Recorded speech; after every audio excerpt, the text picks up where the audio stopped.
Bienvenidos a la Fiesta de los Tabernáculos 2021. Espero que a pesar de las circunstancias inusuales en las que nos reunimos, todos obtengamos un gran estímulo y una comprensión más profunda que el estar juntos nos proporcionará, ya sea en persona o en línea. La Iglesia del Nuevo Testamento recibió una perspectiva única sobre el significado de los días santos, es decir, que reflejan el plan de Dios para la humanidad. La verdad de que Dios nos ha convocado a un conocimiento especial nos separa espiritualmente del mundo que nos rodea, del mismo modo que el hecho de reunirnos durante estas fiestas nos separa físicamente. Es solo a unos pocos a quienes Dios ha revelado su verdad ahora. Para los demás, llegará más tarde. Cristo enmarca esto en términos de los misterios del reino de Dios. Pablo también habló a la iglesia de más de un misterio que Dios había empezado a dar a conocer en sus días. Este es el énfasis que me gustaría seguir en este mensaje. Al reflexionar sobre el significado global de esta fiesta, la revelación de un conocimiento que de otro modo estaría oculto. Consideremos en primer lugar el mundo en que vivimos y su necesidad de la intervención de Dios. Un par de libros recientes llaman la atención sobre lo que sus autores creen que se necesita para sacar al mundo de sus dificultades más graves. Planteo esto para mostrar que hay líderes de primer orden bien intencionados y con buenas ideas, pero que al mismo tiempo hay un problema que ni siquiera ellos pueden superar. Al hacer esto, y también al mostrar lo que Dios ha revelado a unos pocos, quiero subrayar que tenemos sobradas razones para ser optimistas y estar agradecidos. Estos autores están bien cualificados para hablar de los problemas mundiales. Ambos son economistas de formación, uno escocés y el otro canadiense. Y en los últimos 20 años han hecho cosas asombrosas como profesionales. Gordon Brown fue ministro de Hacienda del Reino Unido durante 10 años y después primer ministro durante 3 años. Ahora se dedica a obras de caridad y es enviado especial de la ONU para la educación mundial. Mark Carney es banquero central. Ha sido gobernador del Banco de Canadá y, hasta el año pasado, gobernador del Banco de Inglaterra. En la actualidad ha vuelto al negocio de las inversiones globales y también es enviado especial de la ONU para la acción climática y las finanzas. El libro de Gordon Brown se titula 7 maneras de cambiar el mundo. Cómo solucionar los principales problemas a los que nos enfrentamos. Entre las crisis que percibe a las puertas del mundo, varias nos sonarán sin duda familiares. Oímos hablar de ellas con frecuencia en las noticias y nos enfrentamos cara a cara con sus efectos en nuestra vida cotidiana. Se trata de la desigualdad mundial, incluida la evasión fiscal de las empresas multinacionales y la desigual distribución de las vacunas COVID-19. Una nueva carrera armamentística nuclear, una economía mundial inestable en la que los países ricos y pobres siguen distanciándose cada vez más, y una reducción inadecuada de las emisiones de carbono. En otras palabras, injusticia, desigualdad, armas de guerra y peligros medioambientales. Podríamos añadir las malas prácticas de gobierno a la lista de problemas, porque Gordon Brown detalla la dificultad de abordar lo que él llama espacios sin gobierno. ¿Qué quiere decir con eso? Bueno, lo que quiere decir con este término no son solo estados fallidos o que fracasan, lugares difíciles de gobernar, sino, como él dice, y cito textualmente, todo el medio ambiente mundial, océanos contaminados, bosques exánimes y desiertos en rápida expansión. Estos espacios no gobernados abarcan el sistema financiero mundial, los centros financieros extraterritoriales y los flujos ilícitos de dinero, así como los paraísos fiscales que facilitan el saqueo de las arcas públicas por los menos necesitados del mundo. E incluyen el régimen mundial de seguridad termonuclear, cada vez más sofisticado tecnológicamente, pero que, al igual que el ciberespacio, es cada vez más vulnerable a accidentes y manipulaciones. Fin de la cita.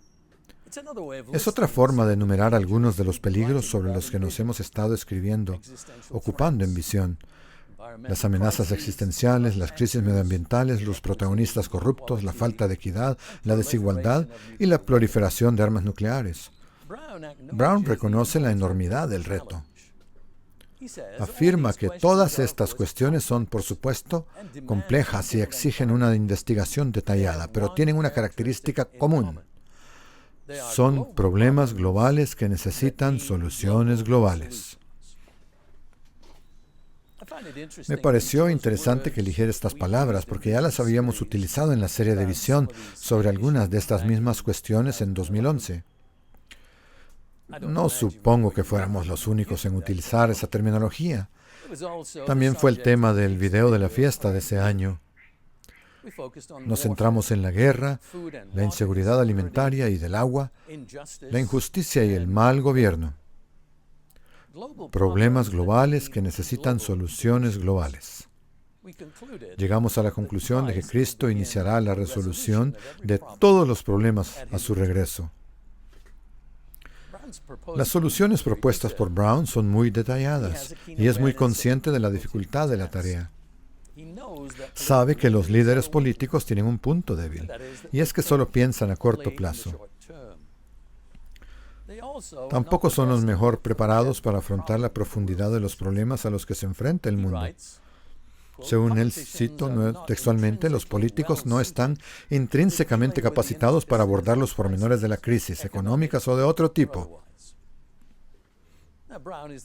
Brown es hijo de un ministro de la Iglesia de Escocia, y aunque mantiene su vida religiosa en privado, se percibe un núcleo moral en su pensamiento. Por ejemplo, reflexionando sobre el colapso financiero de 2009, dijo que la crisis demostró, cito textualmente, cómo el mundo había rendido culto al altar de la riqueza y la codicia y olvidado que una economía exitosa debía construirse sobre la confianza y la equidad. Critica a los líderes mundiales de hoy por su falta de principios de acción y como ejemplo de la miopía moral que les caracteriza. Escribe que 2020 será recordado por nuestro fracaso colectivo como comunidad internacional a la hora de unirnos y gestionar las emergencias sanitarias y económicas mundiales más graves a las que nos hemos enfrentado en tiempos de paz. Mark Carney también tiene un libro. El libro de Mark Carney es Valor y Valores. Pueden ver la S entre paréntesis en el título aquí. Valores. Valores. Construir un mundo mejor para todos. El título nos dice de dónde viene. Hay una conexión entre valor y valores que él quiere promover. Mark Carney fue nombrado el católico más influyente de Gran Bretaña en 2015. Cree que los valores son esenciales para construir un mundo mejor. ¿Dónde hemos oído eso antes? Él sabe por experiencia en crisis financieras, créditos, COVID y negocios corruptos, que nuestro mundo se ha equivocado terriblemente y ha puesto el énfasis en el valor monetario por encima de la convicción moral, en los activos por encima del valor humano, en el dinero, en efectivo, por encima de los principios correctos. Está de acuerdo con Oscar Wilde, que dijo que la sociedad humana ha llegado a conocer el precio de todo, pero el valor de nada. Todo tiene un precio, pero no todo tiene un valor apropiado. ¿Por qué los diamantes, por ejemplo, que tienen una utilidad limitada más allá de la belleza, valen mucho más que el agua, que es casi gratuita? Sin embargo, el agua es esencial para la vida, porque el mercado solo tiene intereses egoístas. ¿Dónde se puede ganar más dinero? Carney quiere dar la vuelta a esta situación y hacer de la humanidad el centro del valor, en lugar del dinero. Invertir la idea de que el mercado determina el valor para que algo tenga valor, y no es necesario que tenga un precio elevado. Debe ser, en cambio, altamente valorado. La humanidad debe llegar a reconocer que hay que atender al bienestar colectivo por encima del estrecho interés propio. Los valores que Carney quiere promover podrían ayudar con la crisis a las que se enfrenta la humanidad. Entre ellas están integridad, justicia, amabilidad, excelencia, sostenibilidad, pasión y razón. Otras que incluye son la confianza y la transparencia. El tipo de propuestas que plantean estos hombres solo funcionarán si todo el mundo se sube a bordo, porque como dice Brown, y cito, sabemos que nadie está seguro en ningún sitio hasta que todo el mundo esté seguro en todas partes. Sabe que los problemas existenciales que afectan a la humanidad en general no pueden resolverse por partes o por naciones individuales, grupos bien intencionados o un líder humano en particular. Por eso es necesaria la cooperación internacional, pero las naciones y los líderes políticos están centrados en el ámbito nacional, no en el internacional. Actúan por interés propio, más exactamente quizás por interés egoísta. La eterna mosca en la sopa es la naturaleza humana, otro elemento que añadir a la lista de problemas globales. Lo que a usted y a mí se nos ha presentado es la respuesta a todos estos problemas que muchas grandes mentes reconocen, incluso hasta el punto de buscar respuestas morales, pero que siguen siendo incapaces de resolver. Volvamos a cómo sabemos lo que sabemos y por qué. Incluso en comparación con los que nos han precedido en la historia del pueblo de Dios, reflexionemos sobre la resolución de todos los problemas. Admitamos de entrada, sin embargo, que este conocimiento especial que tenemos no es algo que hayamos originado nosotros. Es un regalo. En épocas anteriores, bajo el antiguo pacto, el pueblo de Dios tenía una perspectiva limitada sobre el desarrollo de su voluntad y sus propósitos. Según la época en que vivieran, tenían una visión más o menos borrosa de la cronología y de los detalles precisos del plan de Dios. Ciertamente sabían más que el mundo que les rodeaba, que en gran medida estaba oscura sobre el verdadero propósito de la vida humana, pero esa visión estaba limitada por su horizonte temporal. Si vivieron antes que nosotros, ciertas profecías se habían cumplido. Su comprensión era necesariamente limitada. Si como algunos de los profetas se les había dado una visión del futuro, se les dijo que su comprensión solo podía extenderse hasta cierto punto. Ustedes y yo vivimos en este espacio entre la primera y la segunda venida. Nuestro entendimiento es diferente al que de aquellos que vivieron antes de la primera venida, aunque aquellas personas de entonces estaban al servicio de Dios. Jesús confirmó este punto general cuando explicó a sus discípulos la diferencia entre ellos y el público al escuchar sus enseñanzas en forma de parábolas. Mateo 13:10 y 11. Entonces se acercaron los discípulos y le dijeron, ¿por qué les hablas por parábolas? Y él respondiendo les dijo, porque a ustedes se les ha concedido conocer los misterios. En griego aparece la palabra misterio. En Marcos 4, versículo 11 está en singular, mysterium, mysterium, los misterios del reino de los cielos, pero a ellos no se les ha concedido. Los discípulos podían entender porque se les habían abierto los ojos, pero también porque vivían en el tiempo que Dios había elegido para enviar a su Hijo.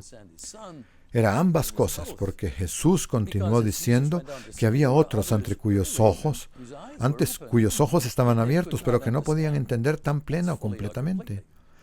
Mateo 13:17. Porque de cierto les digo que muchos profetas y justos desearon ver lo que ustedes ven y no lo vieron, y oír lo que ustedes oyen y no lo oyeron. Aquí tenemos la confirmación de que incluso entre los que Dios ha llamado a su servicio, hay diferentes niveles de comprensión a medida que avanza el tiempo. Hablando del tiempo de la revelación de Jesucristo una vez más, es decir, su regreso, Pedro tenía esto que decir. Primera de Pedro, capítulo 1, versículos 10 y 12. Acerca de esta salvación, en su totalidad, primera y segunda venidas,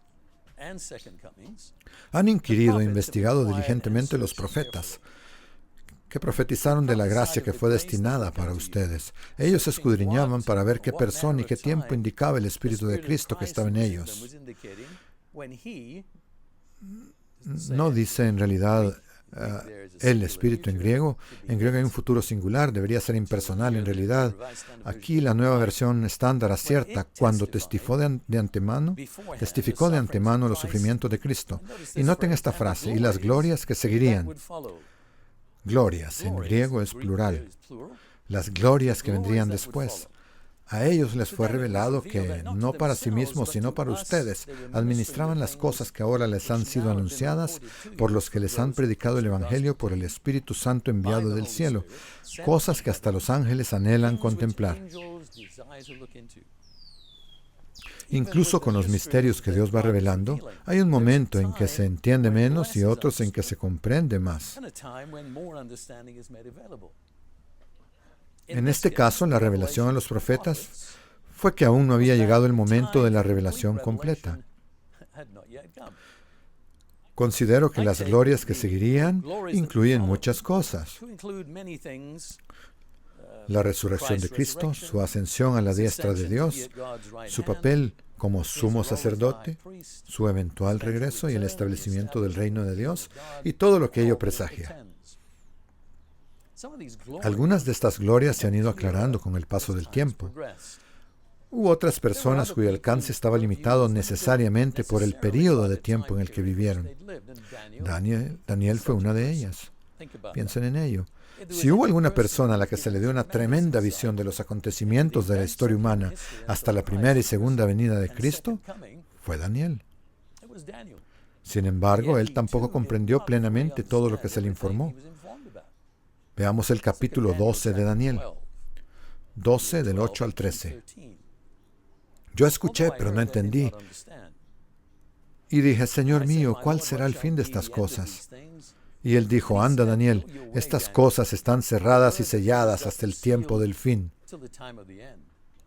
Muchos serán limpiados, emblanquecidos y purificados, pero los impíos obrarán impíamente y ninguno de ellos entenderá, pero los sabios sí entenderán.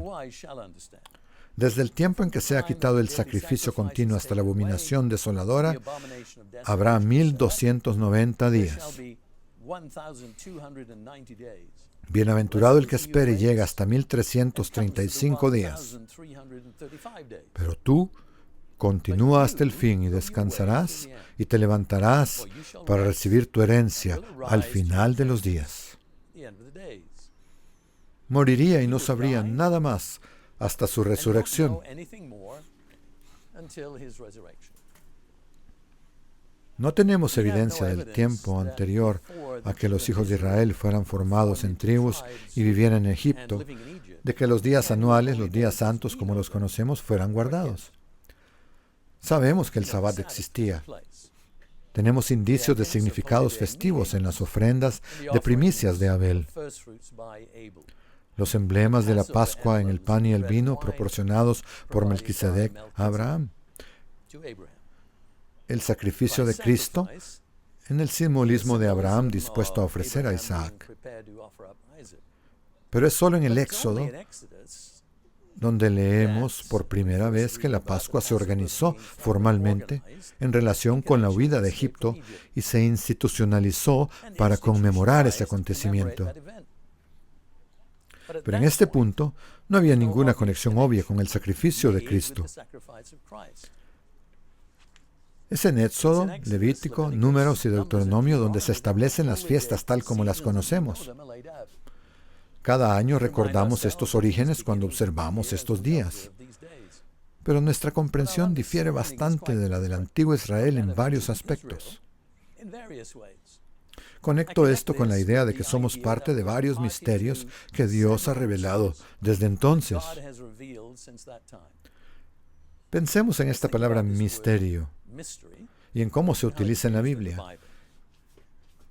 En el Nuevo Testamento, el significado de la palabra griega mysterium no es como en español un misterio, sino algo que era antes desconocido y que ahora Dios ha revelado.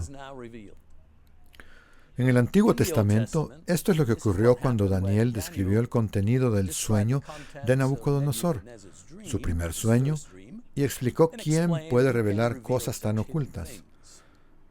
Por supuesto, en las escrituras hebreas se utiliza una palabra diferente, de hecho. Y Daniel no está en hebreo, sino en arameo. Es la palabra raz, R-A-Z. Daniel 2, 27 y 28.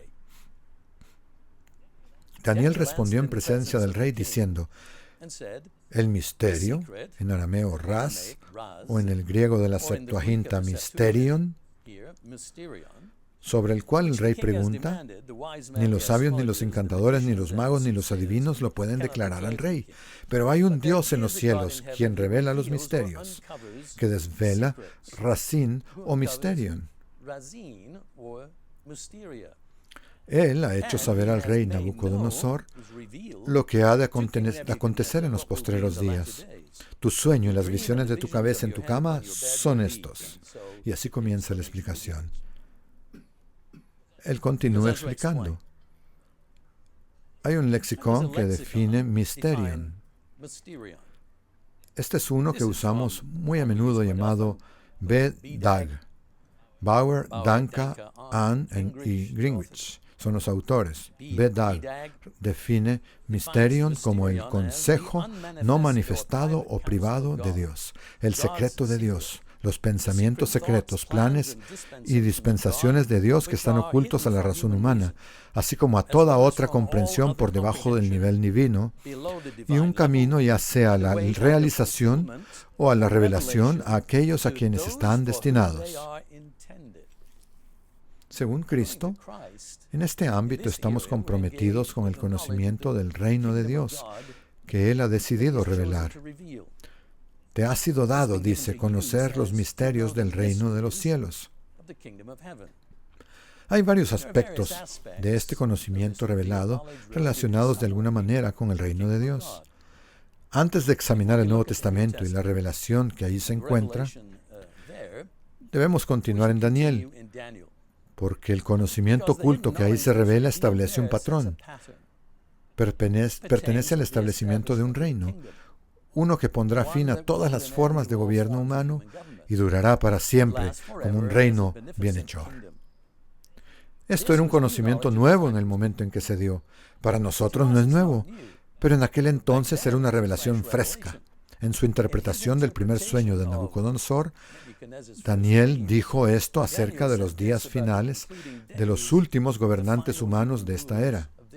Daniel 2:44. Y en los días de estos reyes, el Dios de los cielos levantará un reino que jamás será destruido, ni será dejado a otro pueblo. Este desmenuzará y acabará con todos estos reinos, pero Él permanecerá para siempre. Aquí está una de las escrituras fundamentales que apoya lo que celebramos cada año en la fiesta, la venida del reino de Dios a la tierra. Obsérvese también en Daniel 7 que tenemos una referencia a dos seres que más tarde se darán a conocer con más detalle.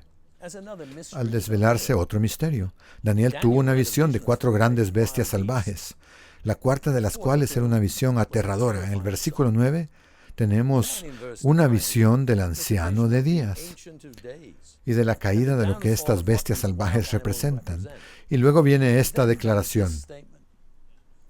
Daniel 7, 13 y 14. Estaba yo mirando en las visiones de la noche, y he aquí que en las nubes del cielo venía alguien como un hijo de hombre. Llegó hasta el anciano de días, y lo presentaron delante de él. Entonces le fue dado el dominio, la majestad y la realeza. Todos los pueblos, naciones y lenguas le servían. Su dominio es dominio eterno, que no se acabará, y su reino, uno que no será destruido. A continuación se nos presenta a dos seres, el Hijo del Hombre y el Anciano de Días. Ellos actúan juntos para establecer un reino eterno que reemplazará a todos los reinos humanos. ¿Quiénes son estos dos seres? Sabemos quiénes son porque nos ha sido revelado en detalle con la primera venida de Cristo. Recuerden que Jesús vino en parte para revelar al Padre.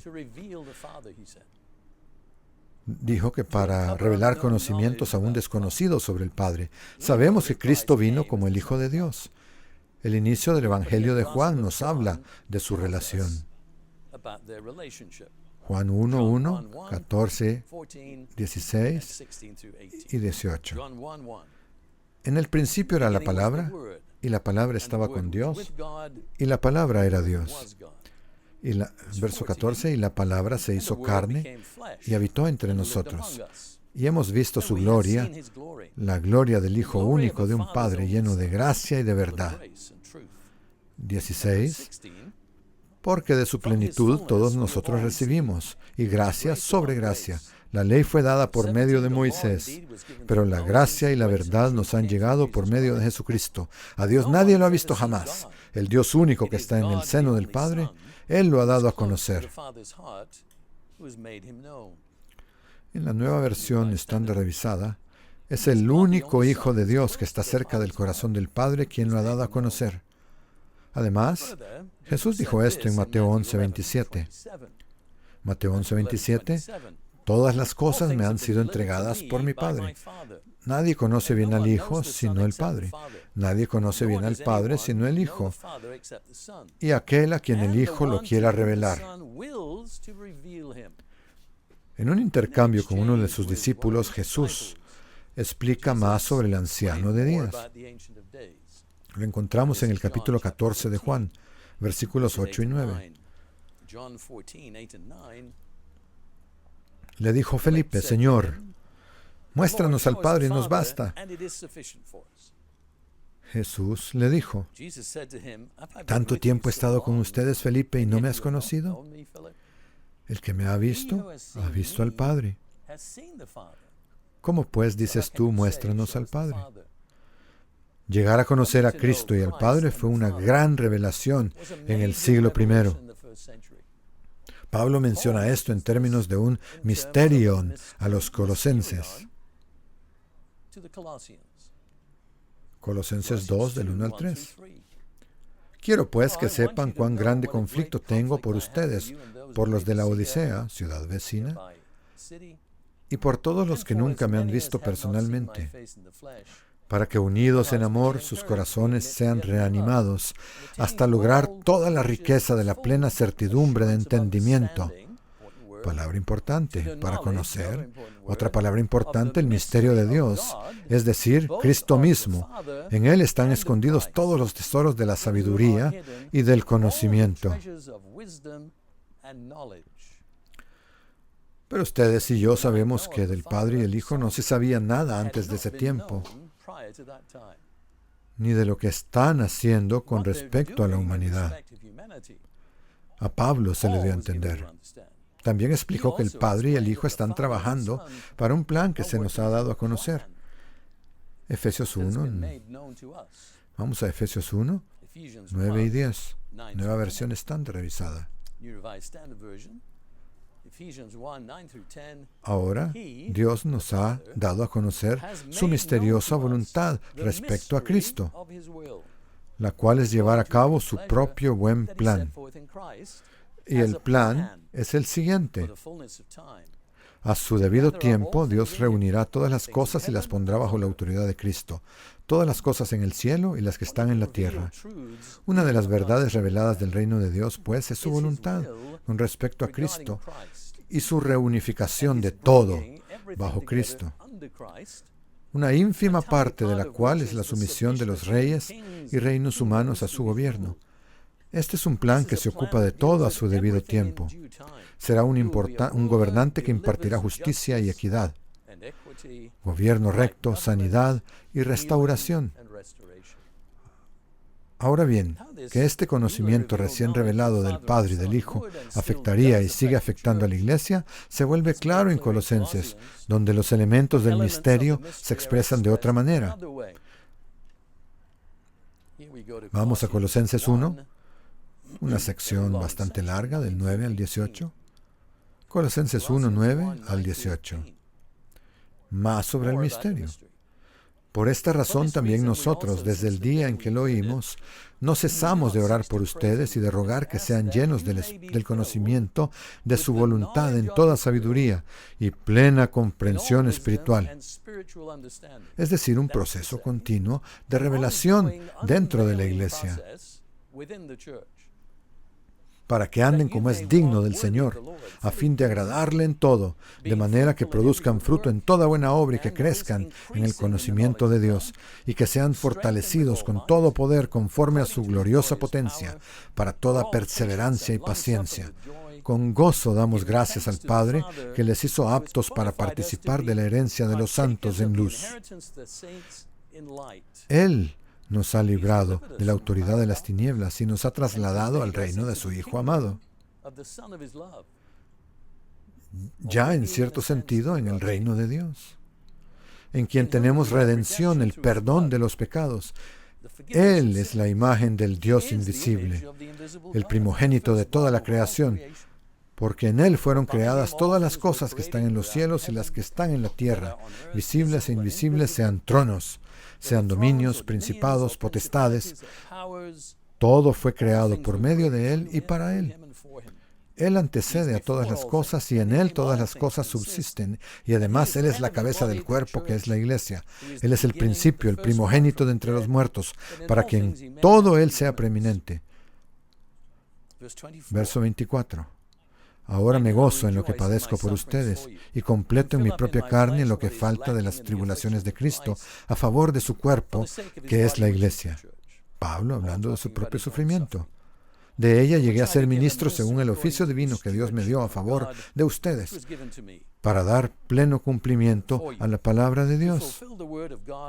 El misterio de Dios que había estado oculto desde los siglos y las generaciones, pero que ahora ha sido revelado a sus santos. Ahora, yo no sé ustedes, pero el mundo en que hemos estado viviendo en los últimos 18 meses ha sido muy difícil. Pero no es nada comparado con este maravilloso conocimiento que a ustedes y a mí se nos ha dado. Lo que estamos leyendo aquí hace palidecer hasta la insignificancia todo lo que nos ha preocupado. El libro de Hebreos nos dice que algo diferente fue revelado como resultado de la venida de Jesús. No sé si realmente captamos cuán importante y significativo y cuán grandioso es este entendimiento. Hebreos 1, del 1 al 3. Dios, habiendo hablado en otro tiempo y muchas veces y de muchas maneras a los padres por los profetas, y no hay nada malo en ello, en estos últimos días nos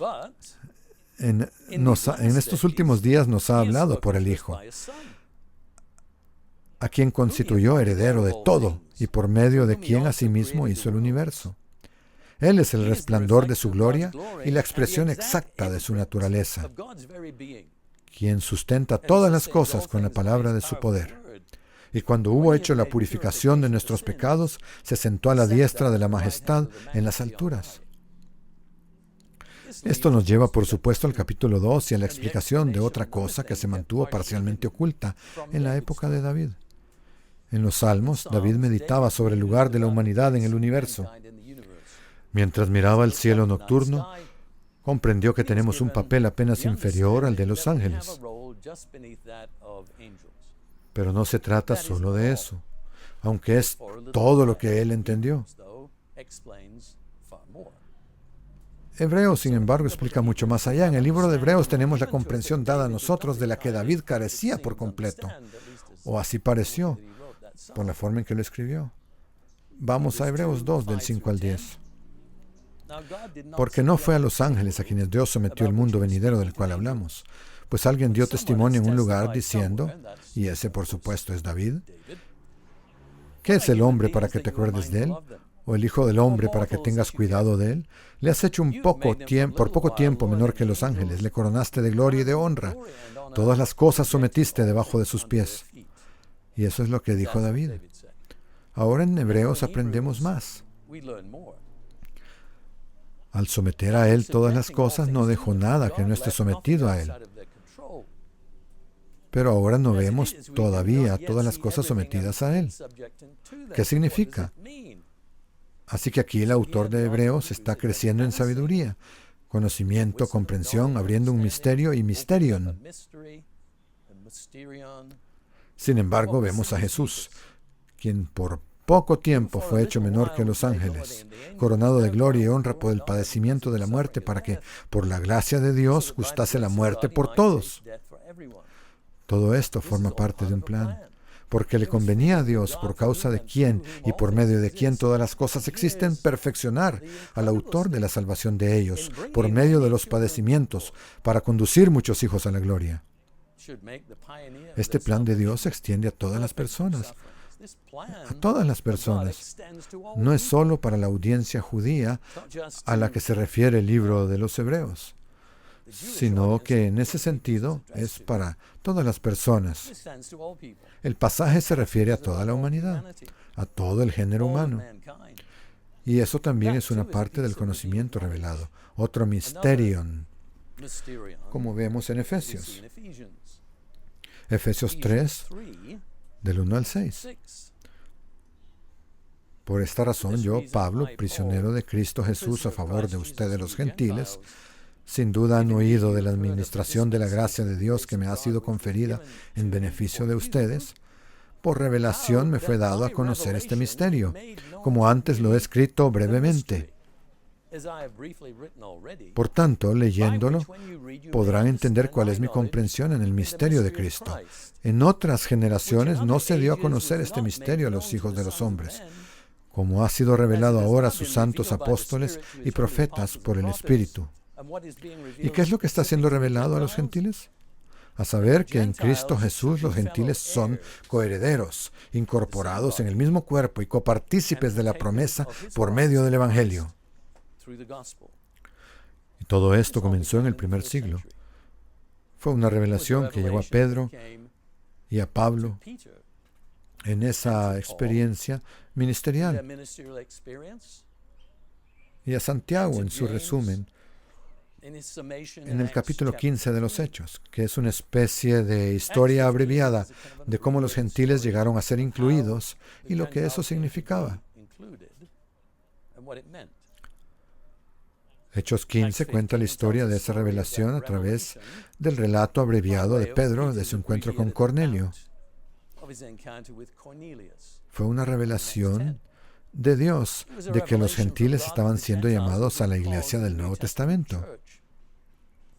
Del mismo modo, Pablo había sido llamado y comisionado para hacer una obra entre los gentiles, otra revelación. De repente su vida cambió por revelación directa, el resultado de una intervención directa de Dios en su vida. Sus ojos se abrieron milagrosamente para ver este nuevo enfoque.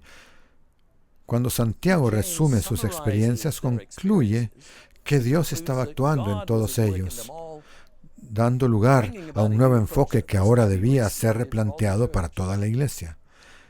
Esto contrarrestaría lo que un grupo de fariseos creyentes había exigido con respecto a la circuncisión de los gentiles y a la observancia de la ley mosaica. Hechos 15, 14 al 18. Simón, Pedro, ha contado cómo Dios visitó por primera vez a los gentiles para tomar de entre ellos un pueblo para su nombre.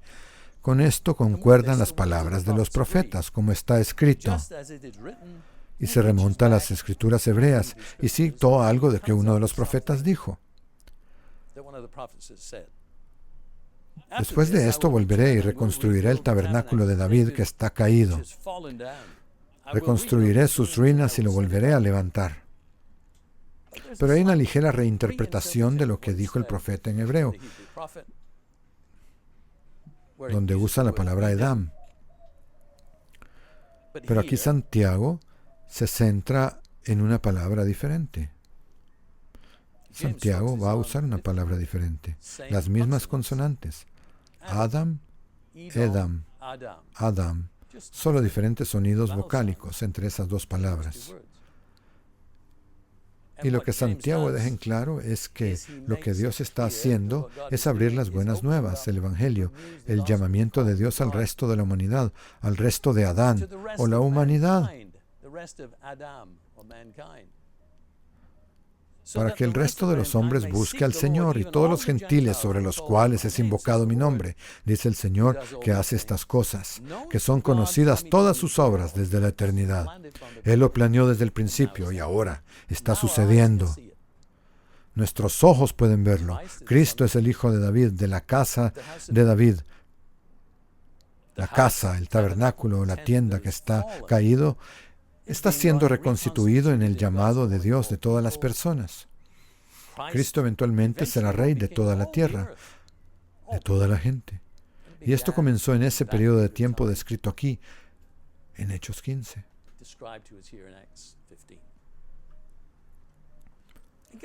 Insisto, este es un nuevo conocimiento que llega a la iglesia del Nuevo Testamento. De no ser así, de no ser nuevo conocimiento, los fariseos, que eran creyentes, con ideas basadas en la administración pasada, no habrían tenido ningún problema. Ellos tuvieron un problema porque era nuevo. Era nueva información, era nueva revelación, y estaban atascados en algún punto. Otra expresión del conocimiento recién revelado está en la carta de Pablo a Timoteo. Aquí él habla de nuevo acerca del impacto en las creencias y el entendimiento de la iglesia. Esto está en 1 Timoteo 3, 14 al 16. Otra expresión del conocimiento nuevo. En realidad, recién revelado. Te escribo esto esperando ir a verte pronto, para que si me tardo, sepas cómo te conviene conducirte en la casa de Dios, que es la iglesia del Dios vivo. O sea, cómo eres, cómo te comportas, cómo piensas, cómo actúas en la iglesia. Columna y fundamento de la verdad. El punto de la Escritura es sin duda la iglesia como columna y fundamento de la verdad. Indiscutiblemente grande es el misterio de la piedad. ¿Cómo ser una persona de Dios? Es un misterio. Algo que necesita ser revelado. Nosotros tendríamos que saberlo, nosotros mismos. Nuestra naturaleza humana se interpondría en el camino. ¿Por qué estos hombres que escriben libros, como mencioné al principio, no pueden proponer una solución que aborde eficazmente el problema de la naturaleza humana? Porque no les ha sido revelado. Lo que responden a eso es que con el tiempo lo sabrán. Pero eso es lo que ustedes ya saben, es lo que yo sé, es lo que otros aún no saben. Indiscutiblemente grande es el misterio de la piedad.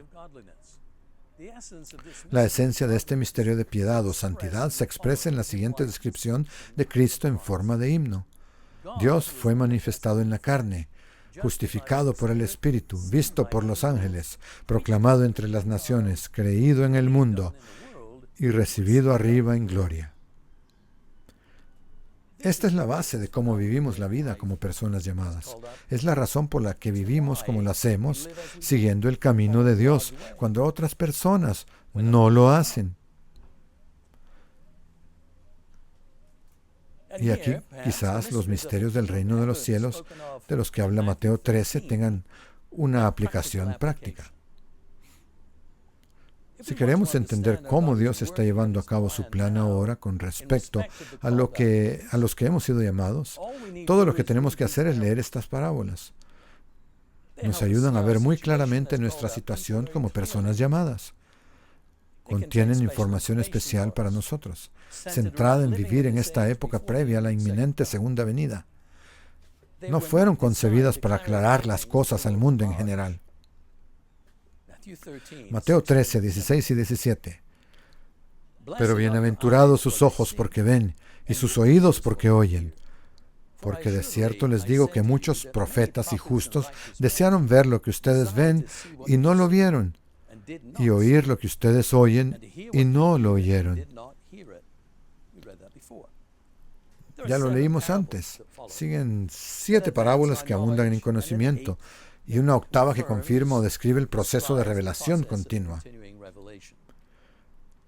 La parábola del sembrador explica por qué algunos rechazan la verdad, por qué algunos creyentes tropiezan y se dan por vencidos, y por qué otros oyen y siguen comprometidos. Se trata de cómo los llamados calificamos para entrar en el reino de los cielos. La segunda parábola, la del trigo y la cizaña, representa a los justos y a los injustos viviendo uno al lado del otro hasta que llegue el reino y la recompensa y la retribución. Retribución que de nuevo constituye un claro mensaje de que solo algunos son llamados.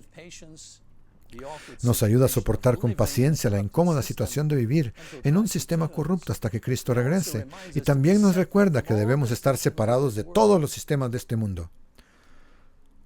De nuevo hemos vivido un tiempo en el que la gente se está polarizando por cosas que son esencialmente políticas. Por favor, hermanos, piensen en la magnitud de este conocimiento que nos ha sido revelado y en dónde sitúa eso todas las otras cosas que suceden en el mundo que nos rodea.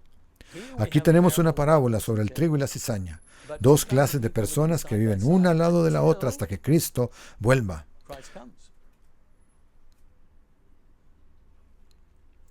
Por eso se nos recuerda que debemos separarnos de todos los sistemas de este mundo. La tercera y la cuarta tratan de cosas pequeñas, tipificadas por el grano de mostaza y la levadura, que se convierten en cosas grandes cuando llegue el reino de Dios. Una representación, si se quiere, de nuestra necesidad de crecimiento espiritual continuo. Tenemos que seguir desarrollándonos, creciendo y desarrollándonos más y más. Las parábolas quinta y sexta son similares y abordan la necesidad de un esfuerzo y una dedicación persistentes para acceder al reino. Se nos presentan a través de la búsqueda de un tesoro escondido, e ir realmente tras él y de la compra de una perla cara y de renunciar a todo por esa perla cara. La séptima parábola es acerca de una gran red y de la inevitable clasificación de su contenido, lo bueno y lo malo, cuando llegue el reino de Dios. Un recordatorio, de cierta forma, de que habrá un momento final en el que nuestros esfuerzos se verán recompensados. Hay una octava parábola. Es una especie de conclusión o resumen. Nos retrata como administradores capaces. Comprendemos el significado de las verdades de Dios, reveladas en los tiempos antiguos y en estos nuevos tiempos. Mateo 13:52. Él les dijo, por eso todo escriba instruido en el reino de los cielos, ustedes y yo sabemos acerca del reino de los cielos, es semejante a un padre de familia que saca de su tesoro cosas nuevas y viejas. Cubrimos esto en el video de la fiesta del año pasado a partir de ese capítulo. De Mateo 13 deducimos que una persona que siga a Cristo comprenderá cómo se está cumpliendo el plan de Dios, por qué está contada entre los pocos en esta vida y qué debe hacer para estar presente como ser espiritual cuando se inaugure el reino. En Juan 7 leemos de Jesús observando la fiesta de los tabernáculos.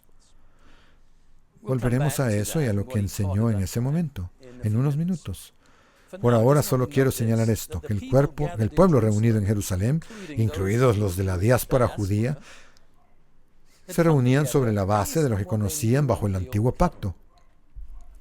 Juan capítulo 7 muestra que en el tiempo en que este pueblo se reunía para celebrar la fiesta, Jesús estaba entre ellos, entre toda esa gente. Estaban celebrando la fiesta de acuerdo con el mandamiento original, con el entendimiento original correspondiente.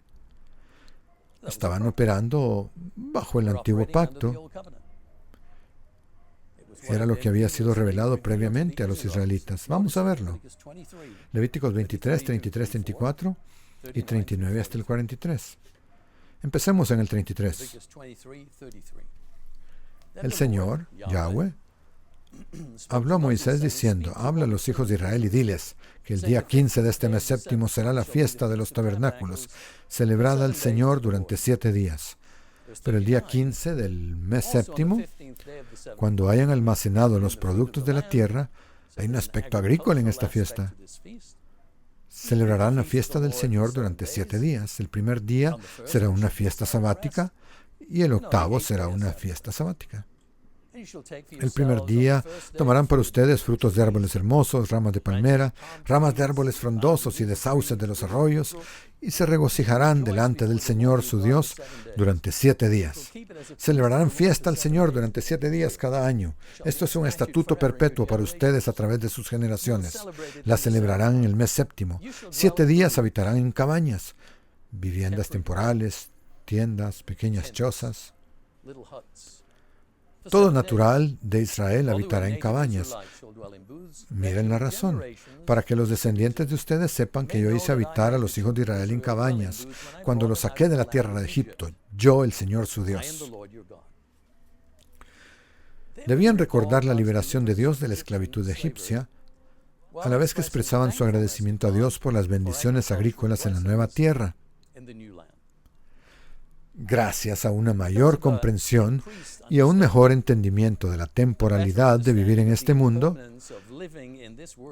ustedes y yo podemos reflexionar sobre la fe de antaño, que buscaba una ciudad construida por Dios más allá de las tiendas en las que vivían. Lo encontramos en Hebreos 11. A menudo hacemos referencia a ello en esta época del año en los mensajes de las fiestas. Vinculamos algo que leemos en el libro de Hebreos, que no es aquello en lo que los israelitas pensaban mucho que digamos cuando celebraban la fiesta. Estaban pensando en su liberación de Egipto, estaban pensando en las bendiciones agrícolas recibidas por Dios en la nueva tierra. Ustedes y yo hemos recibido una expansión de su entendimiento. Hebreos 11 usa una referencia particular que acabo de hacer, de buscar una ciudad construida por Dios más allá de las tiendas en las que Abraham y la familia estaban viviendo. Vemos que tenemos una comprensión del papel de Cristo en el nuevo pacto, indicado por primera vez por el profeta Isaías. Veamos el capítulo 9 de Isaías. El versículo 6 nos habla de la venida del Mesías. Ciertas cosas acerca de él no se cumplieron la primera vez que vino. Porque un niño nos es nacido, un hijo nos es dado, y el dominio estará sobre su hombro. Se llamará su nombre Admirable Consejero, Dios fuerte, Padre eterno, Príncipe de paz. Lo dilatado de su dominio y la paz no tendrán fin sobre el trono de David y sobre su reino, para afirmarlo y fortalecerlo con derecho y con justicia desde ahora y para siempre. El celo del Señor de los ejércitos hará esto. Así sucederá. Estamos llamados a comprender que habrá un tiempo en el que nos convertiremos en seres espirituales en un mundo físico renovado, bajo el gobierno de Cristo que habrá regresado. Él será el príncipe de paz. Él extenderá su mano para traer no solo la paz de Dios, sino también la justicia, la misma cosa que tanta gente en este mundo quisiera ver. ¿Quién no quiere ver el fin de la injusticia? Cristo extenderá su mano para traer justicia y equidad. ¿Cuántas situaciones de desigualdad hay en el mundo? Restauración del medio ambiente. Ahora el mundo clama por la restauración del medio ambiente. Eso ha estado siempre en la palabra de Dios. Restauraré el mundo, incluyendo lo que el hombre le ha hecho. Y un gobierno justo para la humanidad durante un periodo inicial de 1000 años. Los profetas también han hablado de este tiempo, pero sin mayor comprensión que vendría solo más tarde cuando se mostrara el papel de Cristo en esto. Vamos a Hechos 3, 19 al 21, que leemos todos los años. Pongámoslo en el contexto aquí del misterio de todo lo que está siendo revelado. Y Pedro dice esto en 3:19. Por favor, arrepiéntanse. Por tanto, arrepiéntanse, hablando con una parte del público, y conviértanse, para que sean borrados sus pecados, de modo que de la presencia del Señor vengan tiempos de refrigerio, y que Él envíe a Cristo, a Jesús, a quien les fue previamente designado. A Él, además, el cielo le debía recibir hasta los tiempos de la restauración de todas las cosas, de las cuales habló Dios por boca de sus santos profetas, desde tiempos antiguos. Restitución y restauración, el hecho de que el mundo va a ser renovado, recuperado, y que todo eso va a suceder bajo Cristo cuando Él venga por segunda vez. Cuando vino por la primera vez y la gente se convirtió, los que Él llamó, pudieron vivir un tiempo de refrescante presencia de Cristo entre ellos, Dios mismo entre ellos. La presencia del Espíritu Santo con nosotros nos refresca y nos renueva. Y en el futuro todo el mundo llegará a ese nivel y el mundo mismo será restaurado. Muchos maestros y rabinos judíos han comentado lo que es necesario para que venga el Mesías. a menudo se centran en el arrepentimiento de Judá, Israel, que el retraso se debe a la falta de arrepentimiento del pueblo, al retraso de la venida del Mesías. Algunos decían que si todo Israel guardaba el Sabbat durante un día, llegaría el fin, o que cuidar de los pobres aceleraría la resurrección. Todo tipo de ideas al respecto. Se pensaba que diversos pecados retrasarían la venida del Señor. Así, según leí, se decía que cosas como la falta de sinceridad de los conversos o el casarse con muchachas demasiado jóvenes para tener hijos, todo eso impedía la venida del Mesías. Ideas humanas. De lo que no parecen ocuparse tanto es de la necesidad de un cambio fundamental en la naturaleza humana. Lo mismo le sucede a los autores que vimos al principio. No pueden realmente sugerir una respuesta. Sin embargo, para los rabinos, como sabemos, los profetas Jeremías y Ezequiel habían hablado de una nueva mente, un nuevo corazón, el Espíritu de Dios actuando en ellos. Y esto nos lleva de nuevo a estos autores del inicio. Personas reflexivas y atentas que tienen muchas buenas observaciones sobre lo que se necesita en el mundo para resolver los problemas de la humanidad.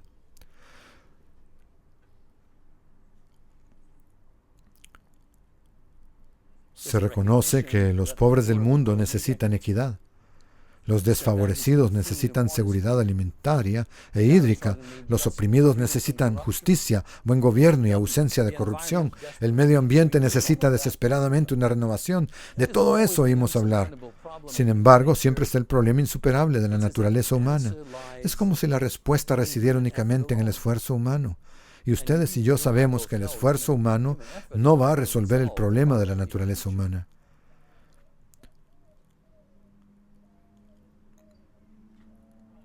Cuando Cristo observó la fiesta de los tabernáculos y la fiesta del octavo día, del último gran día, como lo llamamos nosotros, enseñó desde una nueva perspectiva. Reveló a los que escuchaban un significado aún más profundo. Esto es, por supuesto, como lo señalamos en Juan 7. Voy a volver a Juan 7. De lo que habló es, de nuevo, un comentario interesante sobre el significado de estos días para el pueblo de Dios del nuevo pacto. Jesús dio indicios de algunas de las cosas en las que deberíamos centrarnos en este tiempo. Lo que estaba en su mente en aquella ocasión en que celebró esta fiesta, aquella ocasión en Juan 7 en la que celebró la fiesta, las cosas que estaban en su mente, es algo muy interesante. Son temas a los que debemos prestar atención. El primero es que nuestros juicios deben ser justos, basados en principios y hechos, y en la sabiduría, no meramente en la apariencia. Así es como Cristo juzgará en el milenio. ¿Y saben qué? Nosotros también seremos jueces en ese tiempo. Juan 7:24. En la fiesta de los tabernáculos dijo, no juzguen según las apariencias, sino juzguen con justo juicio. Un aspecto muy importante que señalar a esas personas que lo estaban juzgando por haber hecho algo bueno. La segunda revelación en esta ocasión es que el misterio del Padre y de Jesucristo el Hijo pueden ser comprendidos, pero se necesita el llamamiento de Dios para aceptarlo plenamente. Por eso en Juan 7:28 dice, entonces Jesús alzó la voz en el templo, enseñando y diciendo, a mí me conocen y saben de dónde soy, y yo no he venido por mí mismo, más bien el que me envió, a quien ustedes no conocen, es verdadero. Yo lo conozco porque de él provengo y él me envió. Así que es una llamada, si lo prefieren, para que ustedes y yo nos adentremos realmente en este misterio del Padre y la relación que tiene con el Hijo. ¿Qué hacen estos dos seres? ¿Quiénes son? ¿Cómo se relacionan con nosotros en nuestra vida? Ese misterio es algo que ustedes y yo hemos llegado a comprender. Podemos orar al Padre, podemos entender quién es el Hijo y lo que hizo por cada uno de nosotros. Todo eso es conocimiento nuevo. Un tercer énfasis en Juan 7 es la necesidad del Espíritu Santo de Dios dentro de nosotros es primordial. Esto es lo que conduce a la transformación de la naturaleza humana. La voluntad es el único impedimento crucial para el progreso humano. Juan 7, 37 al 39. Pero en el último y gran día de la fiesta, Jesús se puso de pie y alzó la voz diciendo: si alguno tiene sed, venga a mí y beba. El que cree en mí, como dice la Escritura, ríos de agua viva correrán de su interior. Esto dijo acerca del Espíritu Santo que habían de recibir los que creyeran en Él, porque todavía no había sido dado el Espíritu, porque Jesús aún no había sido glorificado. Pero ustedes y yo podemos leer esto y entender lo que significa. La importancia de tener al Espíritu de Dios obrando en nosotros y asegurarnos de responder al Espíritu de Dios en nosotros. Este es un misterio más dentro del plan de Dios. La revelación de que el Espíritu de Dios estará disponible para todos en su tiempo si están dispuestos. Hoy podríamos abarcar mucho más. Hay muchas más cosas que decir sobre el milenio. ¿Qué ocurrirá ahí? ¿Cuál será nuestro rol? Este será el trabajo de otros durante la fiesta. Lo que me gustaría transmitir es que tenemos la obligación de pensar en lo que se nos ha dado a entender del conocimiento oculto de Dios para este tiempo, a medida que nos acercamos a la venida de Cristo y el establecimiento del reino de Dios. Lo sabemos porque Dios así lo ha dispuesto para nosotros hoy. Este conocimiento, entonces, de otro modo oculto, es nuestro para apreciarlo y hacerlo parte de nosotros. Estos días nos dan tiempo para meditar y expresar nuestra gratitud. Pablo habló a los Corintios sobre esta enseñanza precisamente de esta manera. Primera epístola de los Corintios 2, 6 al 10. Sin embargo, hablamos sabiduría entre los que han alcanzado madurez, pero una sabiduría no de esta era presente, ni de los príncipes de esta edad, que perecen. Más bien hablamos la sabiduría de Dios en misterio, la sabiduría oculta que Dios predestinó desde antes de los siglos para nuestra gloria. Ninguno de los príncipes de esta edad conoció esta sabiduría. Hay mucha gente inteligente, atenta y sabia en el mundo, pero a menos que Dios les haya llamado y a menos que hayan respondido, no encontrarán las respuestas. Las respuestas están en Dios, en Cristo, en el plan que han elaborado y en las personas que están formando y moldeándose para que constituya parte de este reino. Más bien, como está escrito, cosas que ojo no vio ni oído oyó, que ni han surgido en el corazón del hombre, son las que Dios ha preparado para los que lo aman. Pero a nosotros Dios nos las reveló por el Espíritu, porque el Espíritu todo lo escudriña, aun las cosas profundas de Dios. Esta es la razón para estar alegres, agradecidos y alabar a Dios durante estos días. Veamos una última escritura que nos anima a ser agradecidos y a expresarlo. Salmo 145, del 10 al 13. Todas tus obras, oh Señor, te alabarán, y tus fieles te bendecirán. Hablarán de la gloria de tu reino y de tu poder, para anunciar tus proezas a los hijos de los hombres, y la gloria del majestuoso esplendor de tu reino. Tu reino es reino de todos los siglos, y tu dominio es de generación en generación.